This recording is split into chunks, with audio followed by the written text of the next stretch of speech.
वैकुंठ अति दिव्य धाम है। इसके 7 कोट हैं। समाधि के 7 अंग माने गए हैं: यम, नियम, आसन, प्राणायाम, प्रत्याहार, ध्यान और धारणा।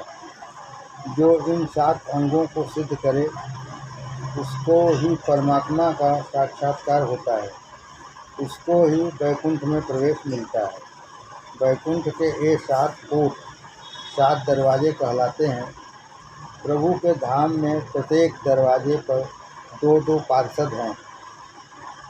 भगवान के पार्षद भी भगवान के जैसे ही शंख, चक्र, गदा, पद्मधारी चतुर्भुज हैं। जो परमात्मा की चाकरी करता है, जो परमात्मा के साथ अतिशय प्रेम करता है, उसको परमात्मा अपने जैसा बनाते हैं। जब जीव कुछ देता है तब कुछ संकोच रखकर ही देता है। जब परमात्मा देते हैं तब परमात्मा को जरा भी संकोच होता नहीं। जीव देता है तब विचारता है, मेरे लिए, लड़कों के लिए, और कौन कदर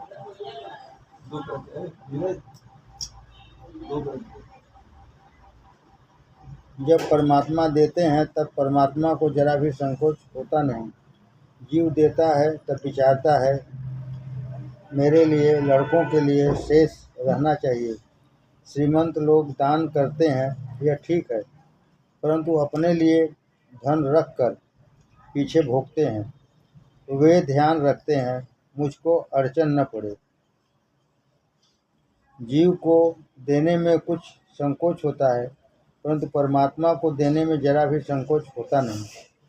परमात्मा तो अतिशय उदार हैं। परमात्मा जीव को परमात्मा बनाते हैं। पूर्णस्य पूर्णमादाय पूर्णमेवावशिष्यते। ईश्वर के धाम में विषमता नहीं, विषमता तो संसार में है। बहुत से सेठों ने 3-3 प्रकार के चावल रखे हैं। नौकरों के लिए अलग, साधु ब्राह्मणों को देने के लिए अलग और घर के लिए अलग। घर के लिए दिल्ली के असली बासमती होते हैं। अरे पेट में गए पीछे वह भी विष्ठा बन हो जाता है। कहीं सोना तो बनता नहीं। कुछ माताएं परोसने में बहुत चतुर होती हैं। घर वालों को परोसने के लिए रोटियों में घी ज़्यादा चिपड़ती हैं। भोजन में विषमता करे, यह बड़ा पाप है। इससे भगवान नाराज होते हैं। भोजन में कभी विषमता करना नहीं।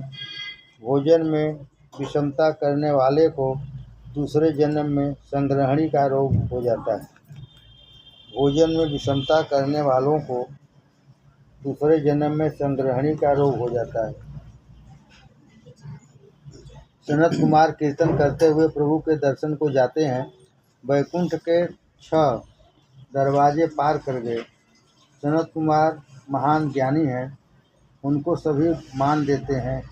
वे चारों महाज्ञानी हैं, फिर भी स्वयं को बालक जैसा अज्ञानी मानते हैं। ज्ञानी होने के बाद भी ज्ञानी जन बालक जैसे अज्ञानी रहते हैं।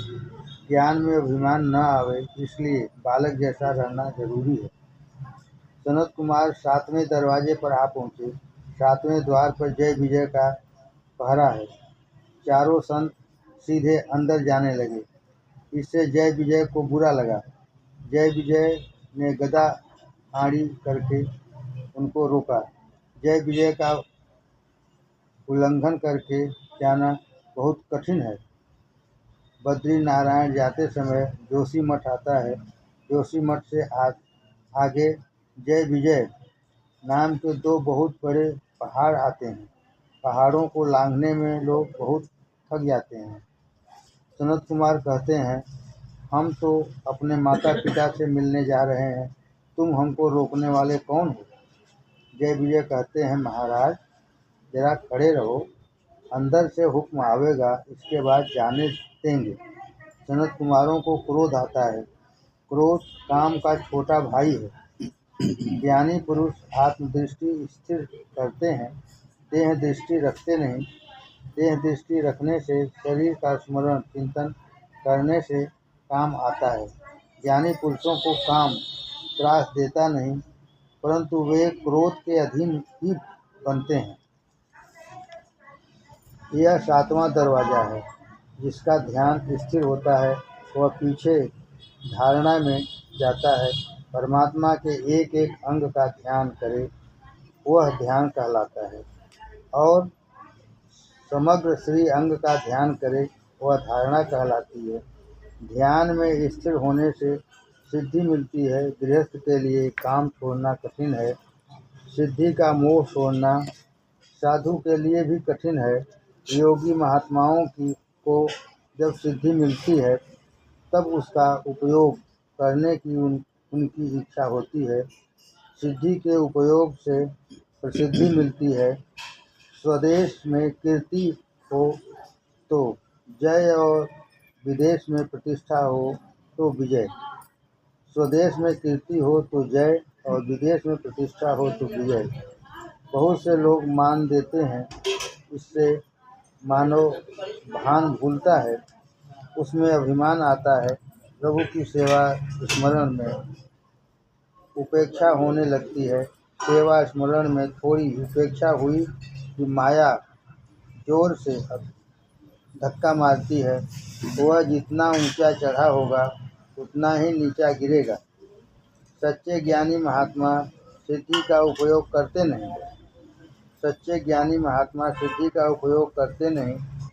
सिद्धस्य वित्ति सत एव सिद्धि स्वप्नोपमाना खलु सिद्धियोन्या। स्वप्न प्रबुद्धस्य कथम नु सत्य सति स्थितिम किम पुनरेति मायाम। सच्चे ज्ञानी पुरुषों के लिए तो ब्रह्म ज्ञान है। ब्रह्म की अपरोक्ष अनुभूति ही सिद्धि है। ब्रह्म की अपरोक्ष अनुभूति ही सिद्धि है। अन्य सिद्धियों को तो वे मिथ्या गिनते हैं। जिस प्रकार स्वप्न मिथ्या है उसी प्रकार यह संसार मिथ्या है, और इस कारण संसार की सर्व सिद्धियां भी मिथ्या हैं। स्वप्न से जागने पर जैसे मनुष्य स्वप्न में देखे हुए अनुभव को सत्य मानता नहीं, वैसे ही संसार स्वप्न से जागे हुए ब्रह्म में स्थिर हुए ज्ञानी महापुरुष को संसार को या संसार की सिद्धियों को सत्य समझते नहीं। सच्चे ज्ञानी संसार में और संसार की सिद्धियों में कहीं लुभाते नहीं, माया में फंसते हैं। परंतु ज्ञान मार्ग पर चलना दुधारी तलवार पर चलने जैसा कठिन है। यह मार्ग चलने वालों को अनेक प्रकार की लौकिक सिद्धियों के लालच में लाता है, मोह में डालता है, माया जाल में फंसाता है। अधिकांश में ऐसा देखने में आता है कि काम पर विजय पाने वालों को माया कीर्ति में फंसा देती है। काम पर विजय पाने वालों को माया कीर्ति में फंसा देती है। लौकिक प्रशंसा मिथ्या है। लौकिक प्रशंसा मिथ्या है। यह ज्ञान भक्ति में विघ्न करती है, परंतु कीर्ति का मोह छूटता नहीं। काम का विनाश करने वाला कीर्ति के मोह में फंसता है, क्रोध करता है। क्रोध के अधीन होने से शक्ति का नाश होता है। शक्ति का नाश पाप है। बिना शक्ति के काम ज्ञान भक्ति में आगे बढ़ सकता नहीं। बिना शक्ति के ज्ञान भक्ति में आगे बढ़ सकता नहीं। सनत कुमारों की आंखें लाल हो गईं। क्रोध में उन्होंने जय विजय को साफ दे दिया। हम अधिकार से यहाँ आते हैं, फिर तुम विषमता क्यों करते हो? प्रभु में विषमता कहाँ से आई? वैष्णव का तो सर्व में समभाव होता है, विषमता तो राक्षसों में होती है। तुम इस भूमि के लायक नहीं, जाओ तुम राक्षस हो। दैत्य कुल में तुमको 3 बार जन्म लेना पड़ेगा। इस प्रसंग पर टीकाकार श्री श्रीधर स्वामी कहते हैं, यह बात बहुत ठीक नहीं, मुझको यह रुचकर नहीं। जय विजय भगवान के पार्षद हैं, यह भगवान जैसे ही हैं, फिर भी सनत कुमारों को बालक समझकर रोकते हैं, उनकी अवज्ञा करते हैं। ऐसा अज्ञान जय विजय के योग्य नहीं। सनत कुमारों को क्रोध आवे यह भी योग्य नहीं। जय विजय का पतन हो यह तो योग्य नहीं। वैकुंठ में से जीव का पतन हो तो वैकुंठ का अर्थ नहीं। प्रभु का धाम तो यद्गत्वा न निवर्तन्ते तद्धाम परम मम। ऐसा है, वैकुंठ में एक बार प्रवेश मिले, पीछे कहीं बाहर जाना पड़ता नहीं। फिर भी जय विजय को जन्म लेना पड़ता है, यह योग्य नहीं। आश्रित का त्याग करना प्रभु को शोभा नहीं देता। पीछे श्रीधर स्वामी स्पष्ट कहते हैं कि ना, यह बहुत ही उचित है। वैकुंठ में नारायण वर्षों तक आराम करते हैं। वहाँ ऐश्वर्य तो है, परंतु बहुत आराम करने के पीछे उनकी कुश्ती करने की इच्छा हुई। तब पार्षदों को राक्षस बनाकर उनके साथ कुश्ती करने का विचार किया। भगवान ज्ञान देते हैं और ज्ञान को ढक भी देते हैं। परमात्मा की इच्छा है, मुझे खेलना है, मुझे लीला करनी है। मेरे पार्षदों में अज्ञान आवे तो वे सनत कुमारों को रोकें और उनको साप मिले, तभी आगे की लीलाएं होंगी। इस कारण भगवान ने अपनी इच्छा से उस समय जय विजय को अज्ञान दिया था। परमात्मा की प्रत्येक लीला जीव के कल्याण के लिए है। भगवान इच्छा से ही यह सब हुआ है, इसलिए यह सब होने योग्य है। प्रभु के वैकुंठ धाम तक जाकर भी जीव भूल करते हैं। अंदर काम है, क्रोध है, लोभ है। जीव सावधान रहे, तब तक विकार दिखते नहीं। जीव गाफिल हुआ कि विकार तुरंत सवार हो जाते हैं। सब विकार अंदर ही बैठे हैं, समय मिलने पर बाहर आते हैं। मन बुद्धि के ऊपर रहो नहीं, ये बारंबार दगा करते हैं। जीव के अंतिम श्वास तक सावधान रहो। जीव के अंतिम श्वास तक सावधान रहो। काम क्रोधश्च लोभश्च देहे तिष्ठन्ति तस्करा, ज्ञानार्थान अपहार्य तस्मात् जागृत जागृत। मन के ऊपर सत्संग का, भक्ति का अंकुश होगा और सतत ईश्वर चिंतन होगा, तो ही अंदर के विकार शांत होंगे। परमात्मा विचार करते हैं कि सनत कुमारों ने मेरे द्वार पर क्रोध किया है, इससे ये अंदर आने योग्य नहीं। परमात्मा विचार करते हैं कि सनत कुमारों ने मेरे द्वार पर क्रोध किया है, इससे ये अंदर आने योग्य नहीं। आज तक इनको क्रोध के ऊपर विजय मिली नहीं, इससे मेरे धाम में आने के योग्य नहीं। मैं ही बाहर जाकर दर्शन देता हूँ। परमात्मा बाहर आए। परमात्मा के श्रीअंग में से कमल की दिव्य सुगंध आती है। तेजोमय अक्षर ब्रह्म का ध्यान करने वाले ऋषियों को परमात्मा के दर्शन हुए तो खूब आनंद हुआ। परमात्मा के दर्शन करने से सनत कुमारों को अपनी भूल समझ में आ गई। उन्होंने प्रभु के धाम में आकर क्रोध किया था, प्रभु का अपराध किया था। सनत कुमार ने प्रभु से क्षमा मांगी। प्रभु ने कहा, तुम्हारा अपमान तो मेरा अपमान है। तुमने जो किया है वह योग्य ही किया है। 3 जन्म के पश्चात जय विजय पुनः मेरे धाम में आवेंगे। भगवान ने जय विजय से कहा, तुम्हारे 3 अवतार होंगे, परंतु तुम्हारा उद्धार करने के लिए मैं 4 अवतार लूँगा। तुम्हारे 3 अवतार होंगे, परंतु तुम्हारा उद्धार करने के लिए मैं 4 अवतार लूँगा। पहले जन्म में जय विजय हिरण्याक्ष हिरण्यकश्यप हुए। दूसरे जन्म में वे रावण कुंभकर्ण हुए। तीसरे जन्म में शिशुपाल दंतवक्त्र हुए।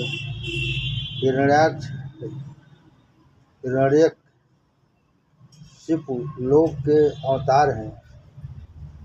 हिरण्याक्ष हिरण्यकश्यप लोक के अवतार हैं। रावण कुंभकर्ण काम के अवतार हैं। शिशुपाल दंतवक्त्र क्रोध के अवतार हैं। काम, क्रोध और लोभ मनुष्य के ये 3 महाशत्रु हैं। ये नरक के द्वार हैं। ज्ञान मार्ग में विघ्न करने वाला क्रोध है।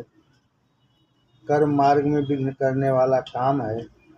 भक्ति मार्ग में विघ्न करने वाला लोभ है। क्रोध से ज्ञान का नाश होता है, काम से कर्म का नाश होता है, लोभ से भक्ति का नाश होता है। क्रोध से ज्ञान का नाश होता है, काम से कर्म का नाश होता है, लोभ से भक्ति का नाश होता है। लोभी भक्ति कर सकता नहीं। मनुष्य भगवान के लिए अथवा दान के लिए हल्के से हल्की चीज़ का उपयोग करता है। मनुष्य भगवान के लिए अथवा दान के लिए हल्के से हल्की चीज़ का उपयोग करता है और अपने लिए अच्छी से अच्छी चीज़ का उपयोग करता है। सत्यनारायण की कथा में बैठना हो तो भाई पीताम्बर पहनकर बैठता है, और जब ठाकुर जी के वस्त्र परिधान का समय आता है तब कहता है, मैं कलावा लाया था, वह कहाँ गया? कलावा लाओ। भगवान कहते हैं, बेटा मैंने भी तेरे को लंगोटी पहनाने के लिए वस्त्र तैयार रखा है। जय विजय से कहा था, तभी इस प्रमाण में प्रभु ने 4 अवतार लिए हैं। जय विजय से कहा था, तभी इस प्रमाण में प्रभु ने 4 अवतार लिए हैं। प्रभु ने वराह और नृसिंह अवतार लेकर हिरण्याक्ष और हिरण्यकश्यप को मारा था। रामावतार धारण करके रावण और कुंभकर्ण को मारा था। कृष्णावतार में शिशुपाल और दंतवक्र को मारा था। 3 जन्म पीछे जय विजय पुनः प्रभु के धाम में गए। रामावतार जय विजय को मिले शाप के कारण हुआ। रामावतार मनु शत्रुपा को दिए गए वरदान को सिद्ध करने के लिए हुआ था। चाहऊं तुम्हें समान सुख। जीवन की उत्तरावस्था में श्री स्वयंभू मनु और रानी शत्रुपा पुत्र को राज्य का भार सौंपकर नैमिषारण्य गए। वहाँ गोमती तट पर निवास किया। वहाँ के ऋषियों के बताए हुए सब तीर्थों की यात्रा की और उसके बाद ऋषि जीवन अपनाया। वलकल वस्त्र धारण किए, कंदमूल फल का सेवन किया, संत समाज में जाकर पुराणों का श्रवण करने लगे और ओम नमो भगवते वासुदेवाय के 10 अक्षर मंत्र का जप करते करते सच्चिदानंद ब्रह्म का स्मरण चिंतन करने लगे।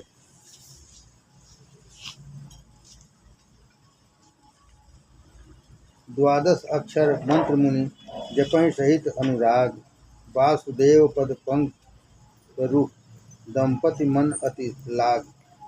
धीरे धीरे भक्ति बढ़ती गई। फिर तो भगवान के दर्शन के लिए अति कठिन तपस्या का आचरण किया। कंदमूल फल का भी त्याग कर दिया। मात्र जलपान करके भक्ति करने लगे।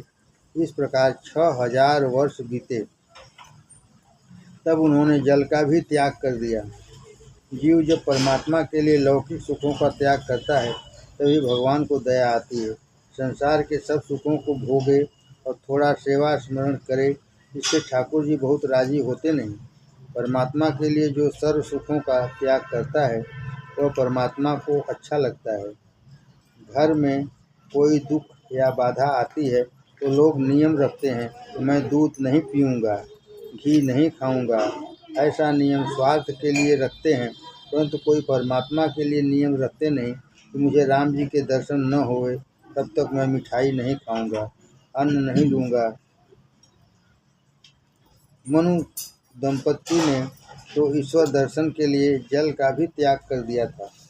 इस प्रकार 7000 वर्ष पर्यंत केवल वायु के आधार पर शरीर निर्वाह करते हुए तप चालू रखा।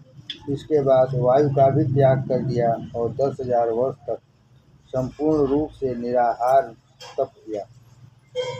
कुल 23,000 वर्ष की उन्होंने तपस्या की। तप जब अधिक बढ़ा तब ब्रह्मादिक देवता बार बार उनके सम्मुख जाकर उनको वरदान का लालच देने लगे। ऐसा नहीं कि इंद्रियां और संसार के लालच ही विघ्न करते हैं, किसी किसी समय स्वर्ग के देवता भी विघ्न करते हैं। इसलिए तो उपनिषद के आरंभ में शांति पाठ करना पड़ता है। ओम सम नो मित्र सम वरुण सम नो भवर्त्यमा सम नो इंद्रो बृहस्पति सम नो विष्णु रुद्रम त्वमेव प्रत्यक्ष ब्रह्मासि त्वमेव प्रत्यक्ष ब्रह्म वदिष्यामि त्रितुं वदिष्यामि सत्यं वदिष्यामि तन्मामवतु तद्वक्तारमवतु अवतु माम अवतु वक्तारम। ओम शांति शांति शांति।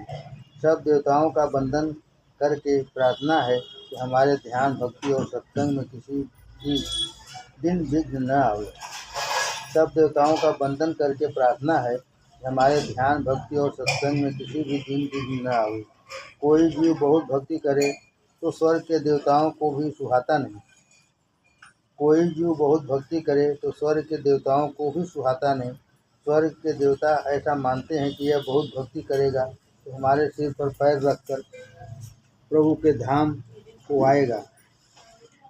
तुमसे कोई हल्का मनुष्य हो और अधिक कमाई करके बड़ा बंगला खड़ा करे तो तुम्हारा हृदय सिकुड़ता है अथवा जलता है,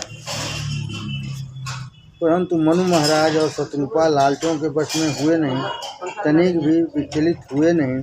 शरीर अस्थिपंजर बन गया था, फिर भी स्वयं के व्रत में अचल रहे। तब करुणानिधि परमात्मा ने कृपा करके उनको दर्शन दिया। परमात्मा के दर्शन होने से मनु दंपति देह सुधि भूल गए और भगवान के चरणों में गिर पड़े।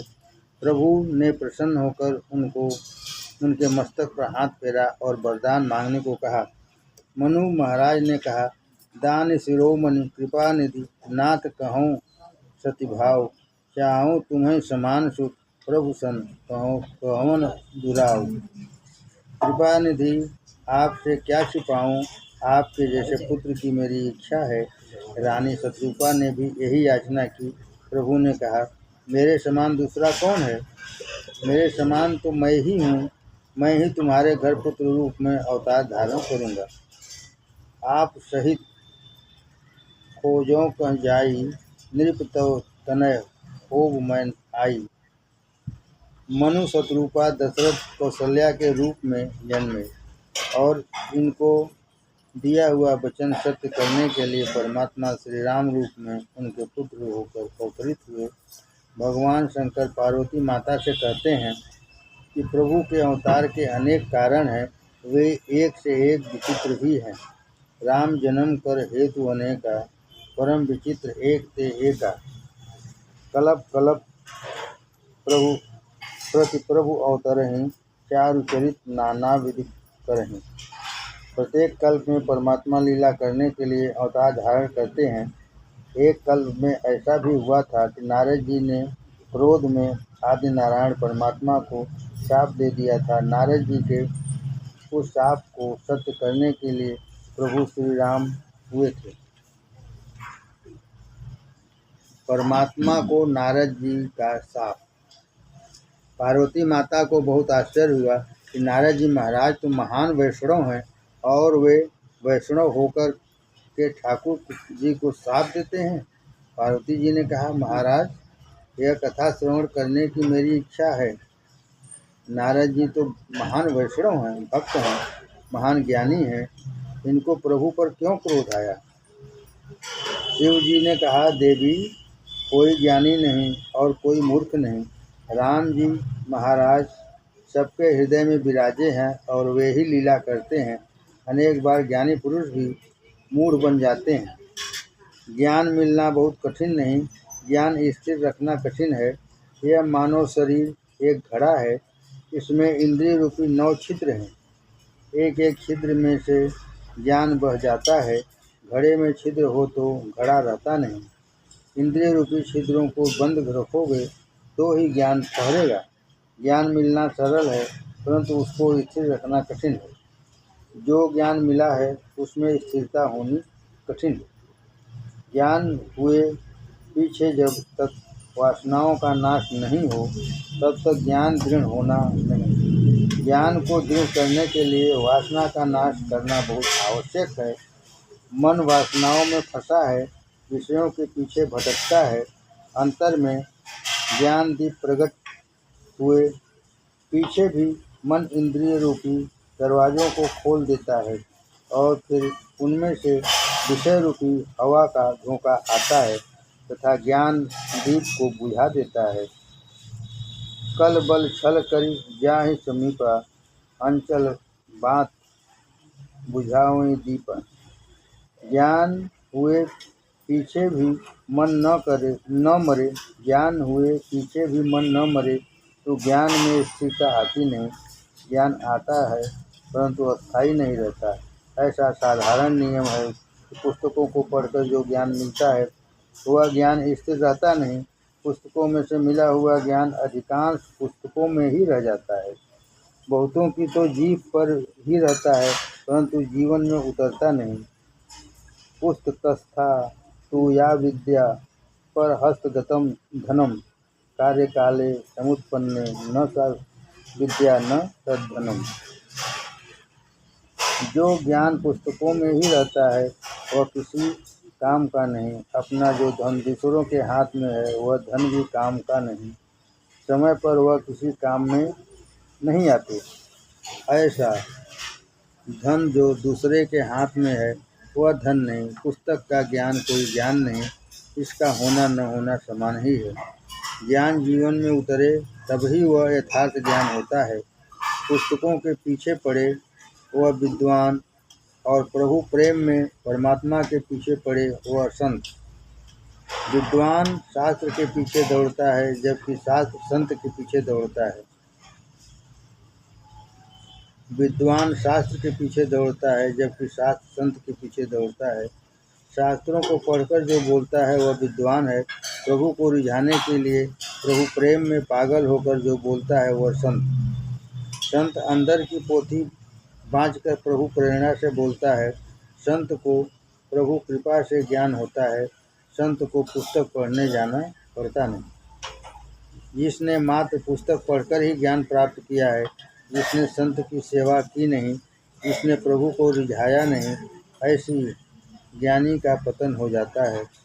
उसको माया विघ्न करती है। शंकराचार्य महाराज ने कहा है, वाग द्वय खरी शब्द झरी शास्त्र व्याख्यान कौशलम वैदुष्यम विदुषाम तद् भुक्तये न तु मुक्तये।